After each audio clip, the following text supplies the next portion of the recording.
오늘은 추수감사 주일입니다. 하나님께서 우리에게 주신 많은 것들이 있잖아요. 이 모든 것들을 감사하는 감사가 추수감사 주일입니다. 우리가 농부가 아니기 때문에 이렇게 추수할 때 그 기쁨이 없을 수도 있지만 또 월급이 우리의 추수가 되고 또 시간이 우리의 추수가 되고 건강이 우리가 추수가 되는 것 같습니다. 그래서 하나님께서 우리에게 이 추수를 주시는 것뿐만 아니라 삶을 모든 것이 다 감사이고 추수고 또 그래서 더 기뻐하는 것 같아요. 진정한 감사는요, 이 믿음에서 나오는 겁니다. 사실 감사라고 하는 것은 어떤 환경이나 조건 때문에 감사하는 경우도 있지만 진정한 감사는 뭐냐면 우리의 환경이나 조건이 아니라 더 아름다운 기쁨으로 하나님께 영광과 찬송을 돌릴 수 있습니다. 어제 또 이번 주에 책 두 권을 좀 다 읽지는 못했지만 두 권을 좀 봤습니다. 한 권은 나는 그리스도인입니다라는 편역한 책인데요. 이거는 뭐냐면 초대교회 순교자에 대한 순교록입니다. 그러니까 1세기, 2세기, 3세기에 순교자들이 어떻게 로마이에서 정말 이렇게 순교를 당했고 핍박을 당했는지 아름다운 믿음의 사람들의 순교록에 기록되어 있는 2세기, 3세기 때의 기록들을 번역을 하게 된 것입니다. 그래서 이것을 읽으면서 참 은혜가 너무나 귀하게 찾아왔어요. 또 하나는 뭐냐면 켈수스 반박이라고 하는 오리게네스라고 하는 신학자, 2세기 신학자인데 이 오리게네스가 쓴 책입니다. 이 켈수스라고 하는 로마의 철학자, 그런데 이 아주 유명한 철학자입니다. 에베소에 가면 에베소 켈수스 고대의 3대 도서관 중에 하나가 켈수스 도서관인데요. 이 사람의 이름을 두고 지은 도서관입니다. 그러니까 이 켈수스라는 사람이 예수 그리스도 기독교에 대해서 비판을 하고 핍박을 하고 또 공격을 할 때 오레게네스라고 하는 귀한 신학자가 예수 그리스도 특별히 기독교에 대한 변증을 통해서 오직 진리가 예수 그리스도 안에 있다. 너희들이 섬기는 그리스도 로마 신들은 가짜다라고 하는 것을 귀하게 변증한 거예요. 오리게네스라고 하는 이 신학자는요, 우리 기독교의 역사에 가장 중요한 신학자 중에 하나입니다. 왜냐하면 이단들에 의해서 삼위일체가 부정되었을 때 이 오리게네스가 공예를 통해서 삼위일체를 기독교의 성경에 나오는 삼위일체, 성부, 성자, 성령님이 각 위로 계시나 한 분이시라는 이 놀라운 진리를 확정지은 분이 바로 오리게네스라고 하시는 분이에요. 그래서 이 아름다운 분들을 통해서 막 감격이 되는 거예요. 어떻게 이런 순교라고 하는 그 극한의 환경 속에서도 감사할 수 있을까? 그들은 어떻게 믿음을 지킬 수 있었을까? 하나님께 찬양할 수 있었을까라고 하는 것입니다. 이 책을 보면, 순교록에 보면 제1장에 2장은 우리가 잘 아는 폴리갑이라고 하는 폴리카노스라고 하는 순교자가 나오고요. 제1장에 누가냐 심프로사라고 하는 과부의 순교, 그리고 그 아들 7명의 아들의 순교가 나옵니다. 심프로사라고 하시는 분은 누구냐면 그의 남편은 게톨리우스라고 하는 남편과 그 남편의 형은 아만티우스라고 하는 분들입니다. 이분은 로마의 호민관으로서 정말 이렇게 로마에 충성했던 사람입니다. 그런데 이 호민관이었던 남편 게톨리우스와 남편의 형 아만티우스라고 하는 분이 그들이 불려가서 뭐라고 얘기했냐면 너희들이 그리스도인이냐? 그런 얘기를 갖고 우린 그리스도입니다 라고 했을 때 그리스도를 저버리라, 우리의 신만이 너희가 섬겨라, 그리스도 로마 신을 섬기라는 거예요. 이 호모인간이었던 이 두 분은 우리는 우상에 숭배하지 않겠습니다, 오직 하나님은 여호와 하나님이십니다, 우리의 구원자는 예수 그리스도십니다 라고 고백함으로써 심프로사의 그 남편 게톨리우스하고 그의 형 아만티우스는 순교를 당하게 됩니다. 각자 다른 방법으로 죽임을 당하게 됩니다. 이때가 언제냐면 로마 황제 하두리나스 황제의 통치기입니다. 이 하두리나스 황제는요, 로마의 기독교 10대 박해 중에 한 황제예요. 그래서 가장 기독교를 박해했던 왕 중에 하나가 이 하두리나스 황제입니다. 그 네로 황제도 마찬가지고요. 이 하두리나스 황제가 이 두 명의 호민관을 죽이게 됩니다. 그리고 나서 얼마 뒤에 갑자기 심프로사가 잘 나가던 호민관 남편이 로마의 호민관이었는데도 불구하고 예수 믿는 것 때문에 죽임을 당했고 그리고 갑자기 과부가 되었잖아요. 그래서 이 호민관의 부인이었던 심프로사를 이 하두리나스 황제가 부릅니다. 그리고 이야기합니다. 네가 우리 신들을 섬기지 않으면 네 남편처럼 죽이겠다라고 얘기합니다. 근데 결론적으로는 심프로사는 나는 섬기지 않겠습니다 라고 얘기하면서 그 온갖 위협과 협박 가운데도 하두니아스 황제에게 이렇게 이야기를 합니다. 나의 남편 게툴리우스는 형 아만티우스와 함께 폐하의 호민관을 지내고 있을 때 그리스도의 이름을 위하여 형과 아우가 각기 다른 형벌을 받고 순교하였습니다. 우상에게 제사를 드리는데 동의하지 않고 마치 훌륭한 경기자와 같이 죽음으로써 당신들의 신들에게 승리하였습니다. 왜냐하면 그들은 패하는 것보다 목을 베이는 것을 선택하고 죽임을 당했기 때문입니다. 그리스도의 이름을 위하여 당한 그들의 죽음은 그들에게 이 지상 사람들 가운데서 일시적인 불명예를 얻게 해 주었지만 천사들 가운데서는 영원한 명예와 영광을 얻게 해 주었습니다. 지금 그들은 천사들 가운데서 거닐고 있으며 자신들의 고난의 면류관을 자랑스러워하며 하늘에서 영원한 왕과 함께 영원한 생명을 누리고 있습니다. 이렇게 고백을 한 거예요. 심프로사는 이 하두니아스 황제 앞에 끌려가서 온갖 회의와 그리고 협박에도 굴하지 않고 믿음을 고백하게 된 겁니다. 그래서 하두리아누스 황제는 이에 분노해가지고 심프로사를 목에 쇠사를 감고 강에 던져 죽입니다. 그리고 그의 오빠가 이제 시의 그 시장이었었는데 사람들을 풀어서 이 시신, 자기 여동생의 시신을 찾게 되어서 이제 장례를 지내게 됩니다. 그리고 얼마 뒤에 이 심프로사의 7 아들들을 부릅니다. 그 7 아들들을 부르서 또 이제 하두리아누스 왕자가 온갖 회의와 그리고 협박을 하기 시작합니다. 너희 아버지처럼, 너희 삼촌처럼, 그리고 너희 어머니처럼 너희들이 죽을 것이냐, 예수 그리스도를 믿겠느냐, 우리 신들에게, 우리로 한다면, 우리 그리스도인들 하면 우상에게 제사를 드리고 우상에게 우상을 섬길 것이냐, 이렇게 또 7 아들들을 협박하는 겁니다. 그 7 아들들은 동시에 놀랍게도 자기 아버지가 죽었잖아요. 그리고 어머니가 죽었습니다. 그러면 겁을 낼 만도 한데 7 아들은 담대하게 이 하두리아누스 황제에게 담대하게 이야기를 합니다. 우리는 예수 그리스도를 믿습니다. 그것 때문에 이 하두리아누스 황제는 또 엄청난 분노가 일어나면서 7 아들을 다 죽이게 됩니다.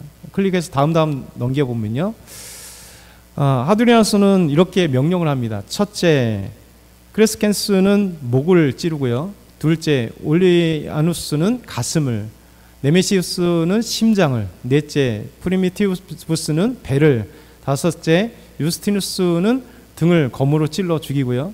여섯째, 스락테우스는 옆구리를, 일곱째, 유니게우스라고 하는 마지막 7째 아들은요, 머리부터 발까지 둘로 자르는 이 무서운 죽임을 했습니다.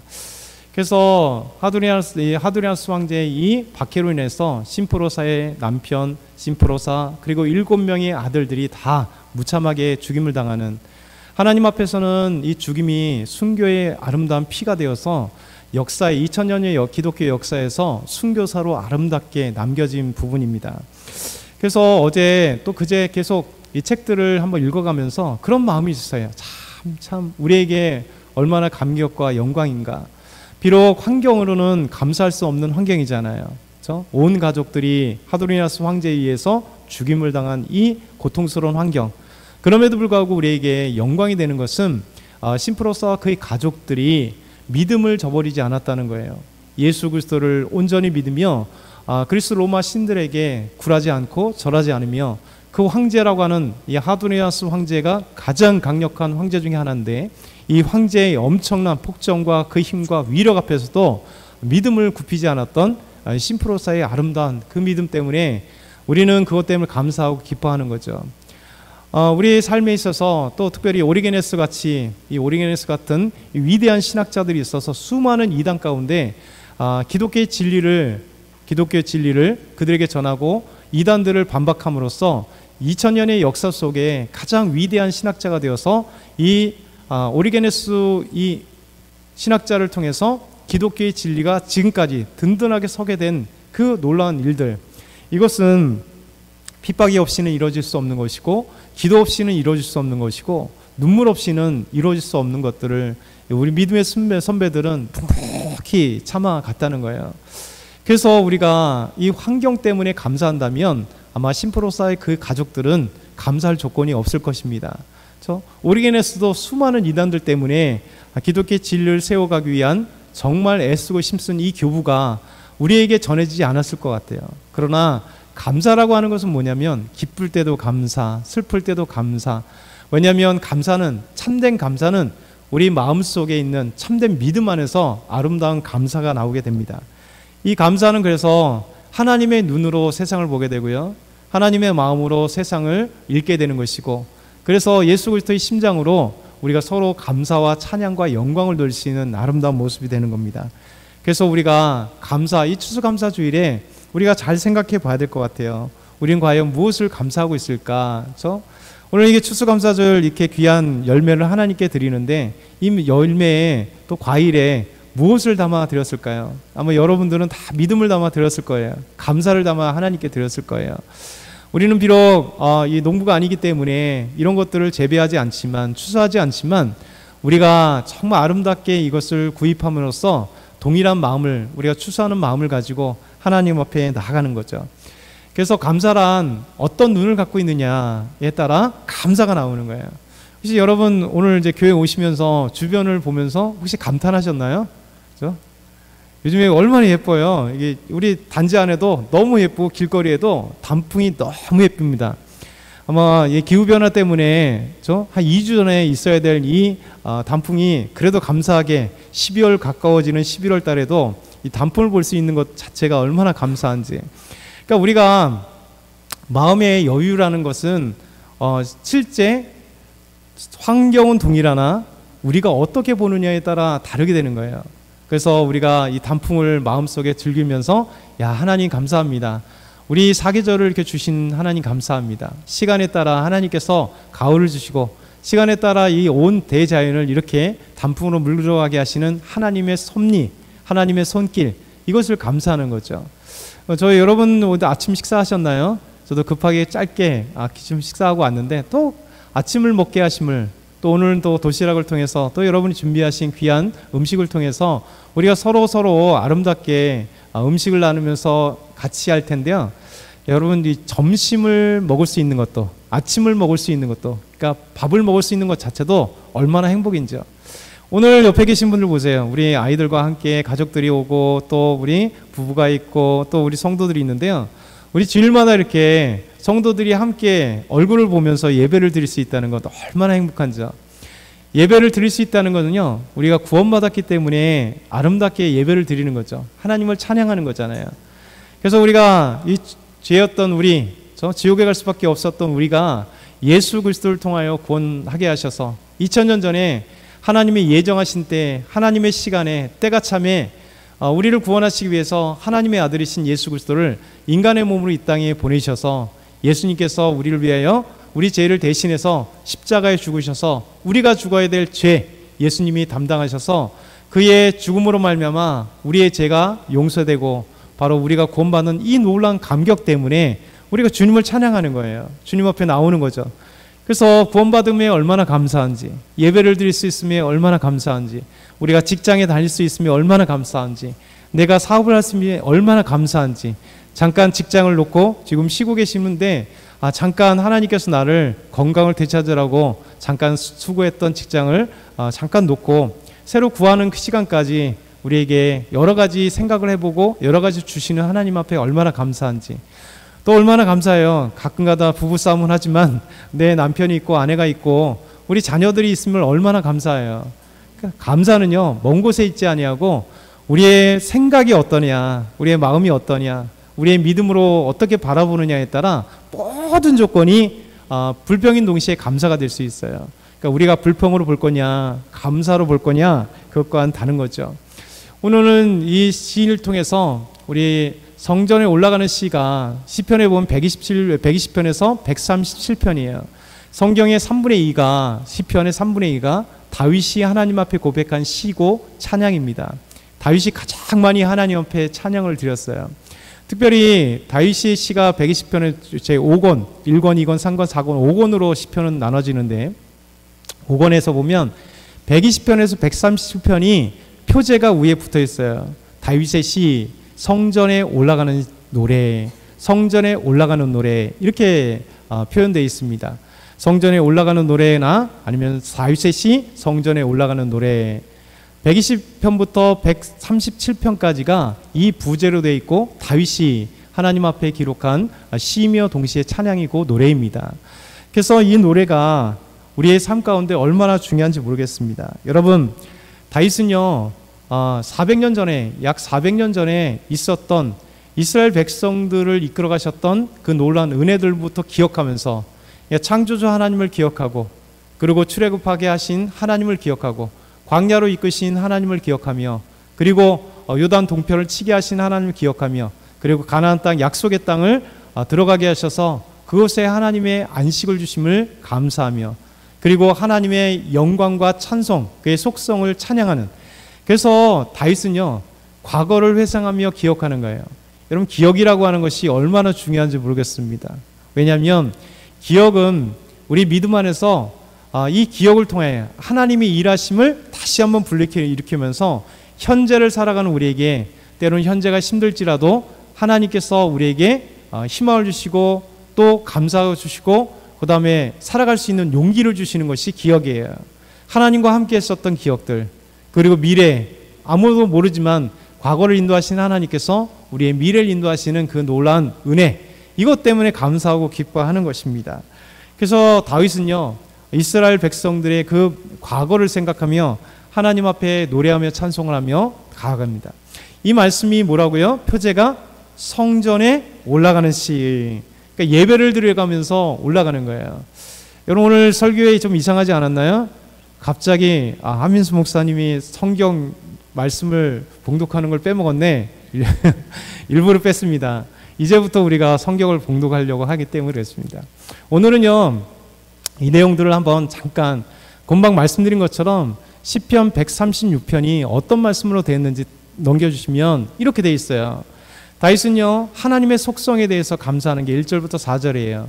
선하시고 인자하심에 대해 신들과 주들 중에 뛰어난 하나님에 대해서 기이한 일들을 행하심에 대해서 하나님께 감사와 찬양 드리고요. 두 번째는 창조주 하나님에 대한 감사와 찬양을 드리는 거예요. 그게 5절부터 9절까지 하늘을 지으심을 감사하고 땅을 물 위로 펴심을 나누심을 감사하고 큰 빛을 지으심 감사하고 해 곧 태양으로 낮을 주관하게 하시고 달과 별들을 통해서 밤을 주관하게 하심을 감사 시적으로 아름답게 표현하는 거예요.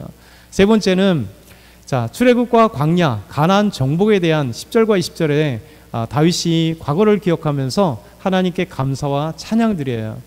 애굽의 장자를 치심에 감사하고 이스라엘을 출애굽하고 그의 강하신 하나님의 강하신 손과 팔로 인도하심에 감사하며 홍해를 가르시고 또 애굽 사람 바로들은 수장하게 하심을 감사하며 광야 이스라엘 백성들을 광야로 인도하시는 하나님께 감사하며 그리고 요단 동편에 있던 유명한 왕들과 아모리 왕 시온과 바산 왕 옥을 치시고 죽이신 것을 감사하는 것. 마지막으로 네 번째 가나안 땅으로 인도해 기업으로 주시고 가나안 땅에서 안전을 주신 하나님을 찬양하는 것이 21절에서 26절이에요. 가나안 땅으로 기업으로 주심을 감사하는 게 21절과 22절 비천한 가운데서 기억해 주심에 대해서 23절 대적에게 건져주심을 24절 모든 육체에게 먹을 것을 주심 그리고 하늘의 하나님께 감사와 찬송을 드리는 것이 다윗의 이 아름다운 136편의 시로 고백되었습니다. 오늘 이 말씀을 기억하면서 여러분과 제가 오늘 성전에 올라가는 것처럼 이스라엘의 그 예루살렘 성전에 올라가는 예배자처럼 인도자였던 제사장이 참 먼저 선포를 합니다. 그러면 이 136편의 그 특징이 뭐냐면 후렴구가 26절까지 계속 동일한 후렴구가 나타나게 돼 있어요. 이거는 합창입니다. 그래서 인도자가 앞에 하나님에 대한 아름다움을 감사하면 그의 선하심과 인도하심 감사하라면 그의 인자하심이 영원함이로다. 뒤따라오는 모든 예배자가 이렇게 성전에 올라가면서 찬양하는 거예요. 그의 인자심이 영원함이로다. 그의 인자심이 영원함이로다. 그의 인자심이 영원합니다.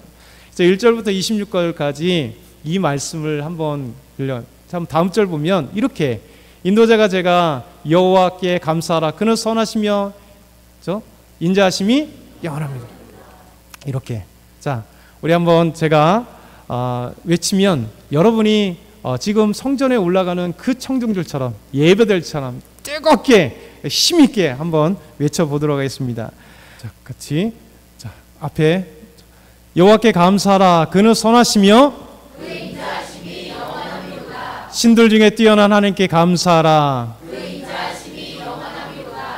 주들 중에 뛰어난 주께 감사하라. 그 인자하심이 영원하미로다. 홀로 큰 기이한 일들을 행하시는 이에게 감사하라. 그 인자하심이 영원하미로다. 지혜로 하늘을 지으신 이에게 감사하라. 그 인자하심이 영원하미로다. 물을 땅을 물 위에 펴신 이에게 감사하라. 그 인자하심이 영원하미로다. 큰 빛을 지으신 이에게 감사하라. 그 인자하심이 영원하미로다. 해로 낫을 주관하게 하신 이에게 감사하라. 그 인자하심이 영원하미로다. 달과 별들로 밤을 주관하게 하신 이에게 감사하라. 그 인자하심이 영원하미로다. 애굽의 장자를 치신 이에게 감사하라. 그 인자하심이 영원하미로다. 이스라엘 그들 중에서 인도하여 내신 이에게 감사하라. 그 인자하심이 영원하미로다. 강한 손과 펴신 팔로 인도하셔 내신 이에게 감사하라. 그 인자하심이 영원하미로다. 홍해를 가르신 이에게 감사하라. 그 인자하심이 영원하미로다. 이스라엘을 그 가운데로 통과하게 하신 이에게 감사하라. 그 인자하심이 영원하미로다. 바로와 그의 군대를 홍해에 엎드러뜨리신 이에게 감사하라. 그 인자하심이 영원하미로다. 그의 백성을 인도하여 광야를 통과하게 하신 이에게 감사하라. 그 인자하심이 영원하미로다. 큰 왕들을 치신 이에게 감사하라. 그 인자하심이 영원하미로다. 유명한 왕들을 죽이신 이에게 감사하라. 그 인자하심이 영원하미로다. 아모리인의 왕 시온을 죽이신 이에게 감사하라. 그 인자하심이 영원하미로다. 바사왕 옥을 죽이신 이에게 감사하라. 그 인자하심이 영원하미로다. 그들의 땅을 기업으로 주신 이에게 감사하라. 그 인자하심이 영원하미로다. 그 종 이스라엘에게 기업으로 주신 이에게 감사하라. 그 인자하심이 영원하미로다. 우리를 비천한 가운데서도 기억해 주신 이에게 감사하라. 그 인자하심이 영원하미로다. 우리를 우리의 대적에게서 건지신 이에게 감사하라. 그 인자하심이 영원하미로다. 모든 육체에게 먹을 것을 주신 이에게 감사하라. 그 인자하심이 영원하미로다. 하늘의 하나님께 감사하라. 그 인자하심이 영원하미로다. 아멘. 이렇게 아름답게 하나님을 찬양하는 저와 여러분 다 되게 소망합니다. 우리 한번 같이 기도드릴 때요. 우리의 감사의 조건들이 우리 삶 가운데 차고 넘치는데 우리는 그 감사를 보지 못합니다. 하나님 감사하게 하옵소서. 날마다 하나님께 감사와 기쁨으로 우리 삶으로 고백하게 하옵소서. 우리 한번 주여 한번 부르시고 뜨겁게 한번 같이